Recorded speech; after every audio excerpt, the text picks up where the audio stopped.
ఓం నారాయణ ఆది నారాయణ. ఓం నారాయణ ఆది నారాయణ ఛానల్ను ఆదరిస్తున్న గురు బంధువులకు స్వాగతం, సుస్వాగతం.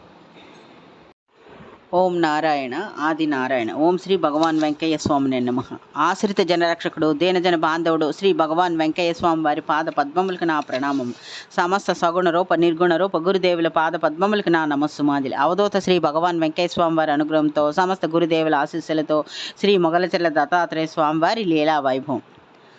ఓం శ్రీ గణేశన్మ, ఓం శ్రీ సరస్వతి, ఓం శ్రీ గురుభ్యనమ. ఓం నారాయణ ఆది నారాయణ.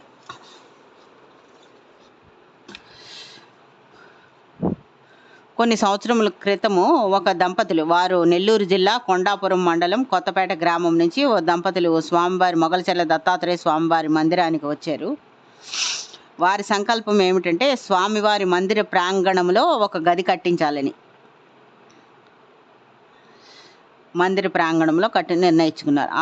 అందుకని వారు అమ్మగారు నిర్మలా ప్రభావతి గారి దగ్గరికి వెళ్ళి వారు అనుమతి అడిగారు. అమ్మగారికి చెప్పారు, అనుమతి ఇస్తే గది కట్టిస్తామని చెప్పారు. అప్పటికి శ్రీధర్రావు గారు మంచంలో ఉన్నారు. వారిది ఏమీ మాట్లాడలేని పరిస్థితి. నిర్మలా ప్రభావతి గారు సరే అన్నారు. ఆ దంపతులు తాము ఎక్కడ గది కట్టాలి అనుకున్నది స్పష్టంగా అమ్మగారికి వాళ్ళు చెప్పలేదు. ఆమె అనుకున్న ప్రదేశం వేరు, వీళ్ళు అనుకుంటున్న ప్రదేశం వేరు. ఎక్కడ కడతామో అన్నది నిర్మలా ప్రభావతి అమ్మగారికి చెప్పలేదు. ఆమె అనుకుంటున్న ప్రదేశం వేరు, వీళ్ళు అనుకుంటున్న ప్రదేశం వేరు. ఆ సమయానికి నాగేంద్ర ప్రసాద్ గారు కూడా లేరు. వీళ్ళు ఇంకా అమ్మగారు అనుమతి, నిర్మలా ప్రభావతి గారు అనుమతి ఇచ్చారు కదా అని ఆలయ ప్రాంగణంలో ఆగ్నేయ మూల గది కట్టించాలని వాళ్ళు సంకల్పించారు.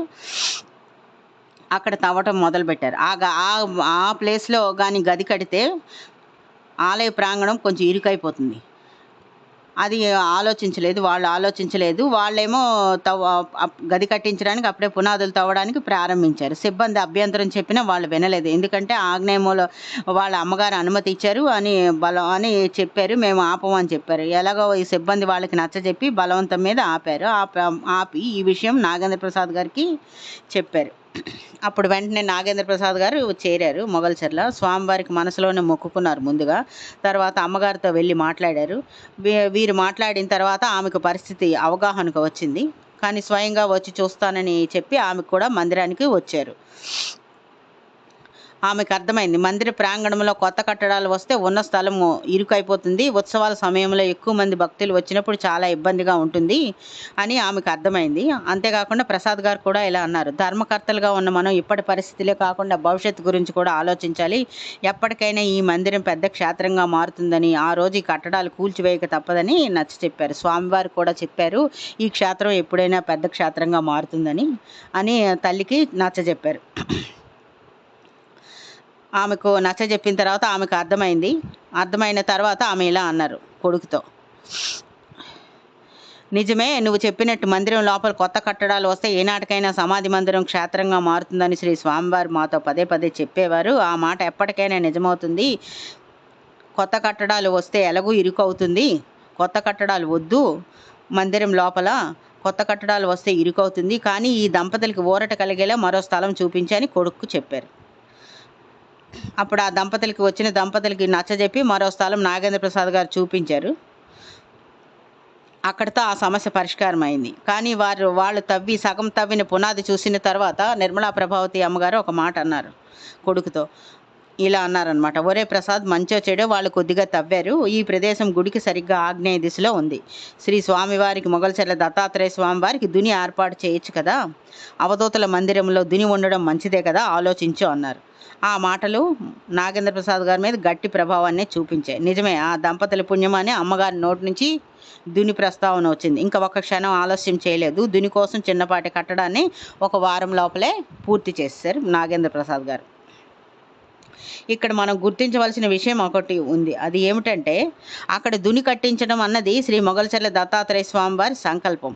ఆ సంకల్పం ఫుల్ఫిల్ అవడానికి ఆ దంపతుల్ని తీసుకొచ్చారు. ఆ దంపతులతో ఒక గది నిర్మాణం చేశారు. నిర్మలా ప్రభావతి గారి దగ్గర నుంచి అనుమతి వచ్చేటట్టు చేశారు. ఆ అనుమతి దుని నిర్మాణంగా మార్పు చెందేటట్టు చేశారు. ఇదంతా స్వామివారు లీల.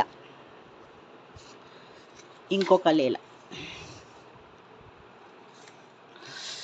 1 45, 50 సంవత్సరములు వయసున్న ఒక దంపతులు వచ్చారు. వాళ్ళతో పాటు ఒక 22 ఏళ్ళ యువకుడు వచ్చాడు. వాళ్ళ అబ్బాయి అనమాట. వాళ్ళు స్వామివారి మందిరంకొచ్చి మండపంలోనే నిలబడ్డారు. మండపం నుంచే స్వామివారి సమాధి మందిరానికి దర్శనం చేసుకున్నారు. వాళ్ళది ఊరు కందుకూరు ప్రక్కన శాఖవరం అనే చిన్న పల్లెటూరు. అయితే స్వామివారి మందిరం దగ్గర కొన్నాళ్ళు ఉండాలి అని, వసతి దొరుకుతుందా అని అక్కడ ఆలయ సిబ్బందిని అడిగారు. అడిగితే వసతి వీరికి కేటాయించారు. వచ్చిన అబ్బాయి 22 ఏళ్ళ అబ్బాయి వీళ్ళ కుమారుడే. చక్కని రూపం, మంచి ఒడ్డు పొడుగు, చూడగానే ఆకట్టుకునే రూపం. వాళ్ళ వివరాలన్నీ తీసుకొని వాళ్ళు ఉండడానికి ఒక గది కేటాయించారు సిబ్బంది. ఇంకా అసలు సమస్య ఏమిటంటే, ఆ దంపతులకు వచ్చిన సమస్య ఏంటంటే ఆ కుమారుడు చక్కగా చదువుకున్నాడు, డిగ్రీ మంచి మార్కులతోటే పాస్ అయ్యాడు. వినయానికి విధేయతకి మారుపేరులాగా ప్రవర్తన ఉండేది. ఆ దంపతుల అబ్బాయిని చూసి మురిసిపోయేవారు. మరి ఉన్నట్టుండి ఏమైందో తెలియదు కానీ అబ్బాయి ప్రవర్తన మారిపోయింది. చిన్న పిల్లాడి మనస్తత్వం వచ్చింది. తనలో తాను నవ్వుకోవడం, మాట్లాడుకోవడం చేయసాగాడు. చదువు పూర్తిగా మానేశాడు. ఒక్కొక్కసారి ఏడుస్తూ ఉంటాడు కారణం లేకుండా. చూసేవాళ్ళకి కూడా గుండె తరుక్కుపోయింది ఈ మానసిక రోగానికి. పాపం ఆ తల్లిదండ్రులకి ఏం చేయాలో తెలీదు.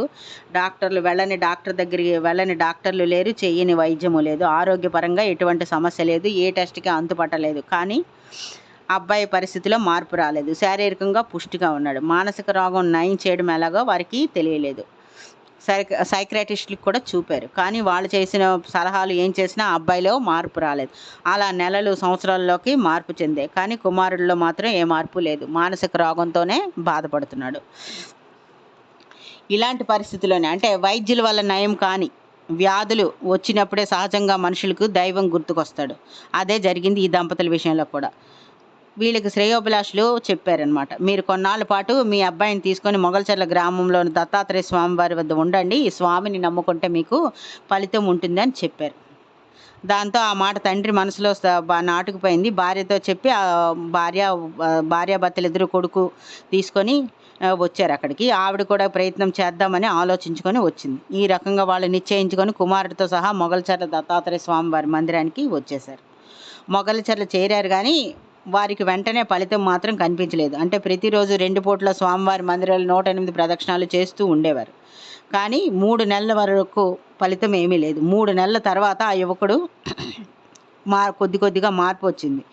అలా మొదలై మరో 3 నెలలు గడిచేటప్పటికి ఆ యువకుడు పూర్తిగా మారిపోయాడు. అంటే ఆ అబ్బాయి మామూలుగా మారడానికి 6 నెలలు పట్టింది. 6 నెలలు గడిచేటప్పటికి పూర్తి వివేకవంతుడు అయ్యాడు ఆ అబ్బాయి.